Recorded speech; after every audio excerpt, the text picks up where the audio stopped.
The next use of dimension analysis is the checking the correctness of formulas.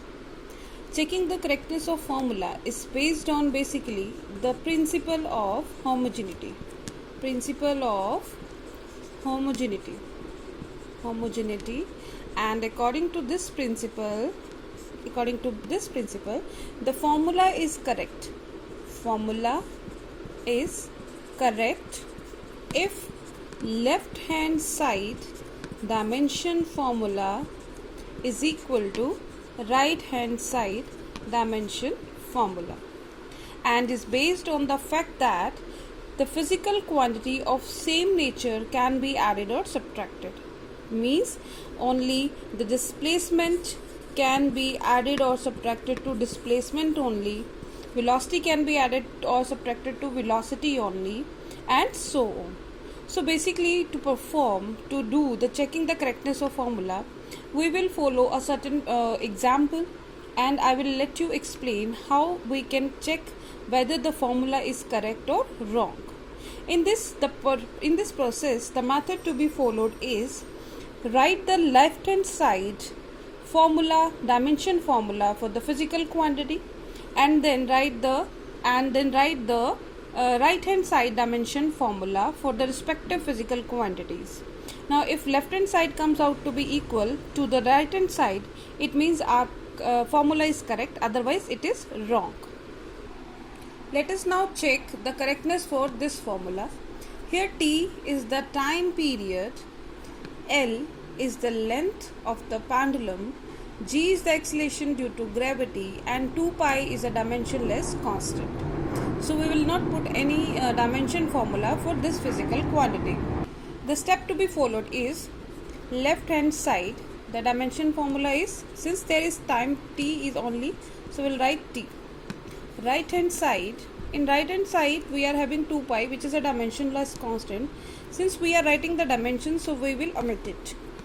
Root length is measured in L, and G, acceleration due to gravity, is measured in LT minus 2, as we have already done this.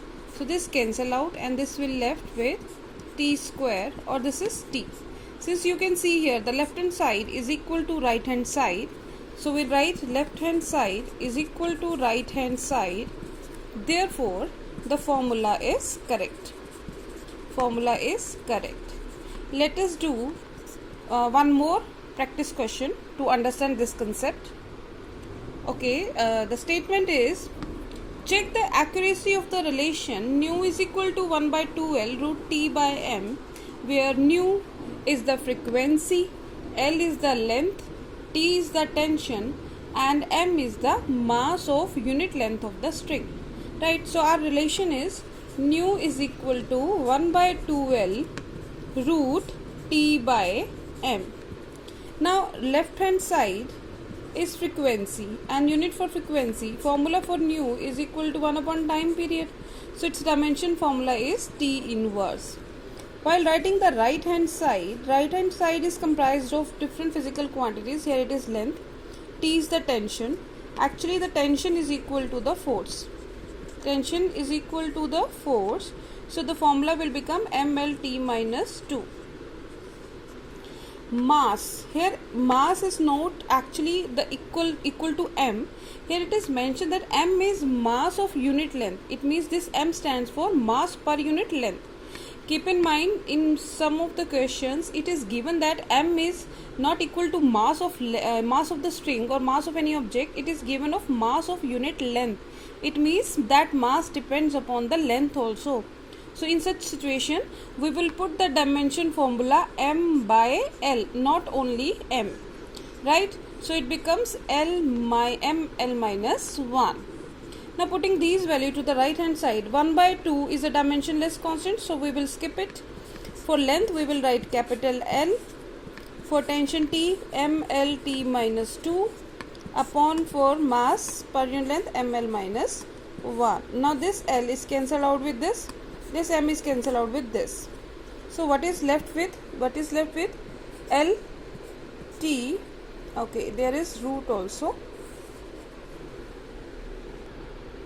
Actually there was the root also, so this L cannot be cancelled out. So this L remains outside as it is. So we will cut only M only. So L minus 1. So 1 by L is written as it is. Root this L minus 1 goes up, becomes L2. L2 T minus 2. So when you take out the square root, it becomes 1 by L. Root will cancel out with the 2. So L T minus 1. Now L will cancel the L and we will left with minus T minus 1, which is equal to left hand side. So right hand side is equal to left hand side. Let us now recapitulate again. Here left hand side nu is equal to 1 by T inverse. Right hand side 1 upon L root MLT minus 2 upon ML minus 1. M same cancel out. We are left with L minus 1. This L minus 1 will goes up, becomes L2. This L1 and this plus 1 becomes L2 T minus 2. When we remove the square root, this square root will cancel these powers and we are left with LT minus 1. This L will cancel this L. So we are left with T minus 1 and hence proved.